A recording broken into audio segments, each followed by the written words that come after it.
बहुत समय पहले प्रागैतिहासिक काल में एक आविष्कार हुआ जिसने मानव जीवन को बदलकर रख दिया।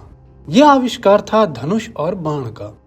दक्षिण अफ्रीका की सिबिडू गुफा में लगभग 72,000 से 60,000 साल पहले के समय में पुरातत्वविदों को कुछ निशान मिले थे जो संभवतः प्राचीन तीरों के थे।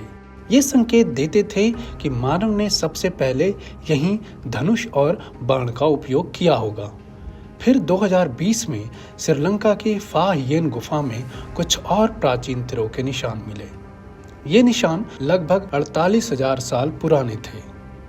मानव विज्ञानियों का मानना है कि इन तीरों का उपयोग छोटे जानवरों जैसे बंदर और गिलहरी का शिकार करने के लिए किया जाता था। यूरोप में भी धनुष और बाण के प्रमाण मिले हैं। जर्मनी के मैनहेम वोगेलस्टॉन्ग में लगभग 17,500 से 18,000 साल पुराने और स्टेलमूर में 11,000 साल पुराने धनुष बाण के अवशेष पाए गए हैं। यह स्पष्ट था कि धरती पर अलग अलग संस्कृतियों ने स्वतंत्र रूप से इस अद्भुत उपकरण को विकसित किया था। 64,000 साल पुराने साक्ष्य बताते हैं कि धनुष और बाण का आविष्कार एक आवश्यक प्रगति थी। हालांकि इसके पूर्ण करने में कई पीढ़ियों का समय लगा और हर संस्कृति ने इसे अपने ढंग से उन्नत किया। इस उपकरण ने शिकार और युद्ध को दूर से अधिक कुशल और प्रभावी बना दिया। इसका उपयोग करने वाले सभ्यताओं की सामाजिक जटिलता भी बढ़ गई। धनुष और बाण के सबसे अच्छे निर्माता और उपयोगकर्ता सीथियन थे।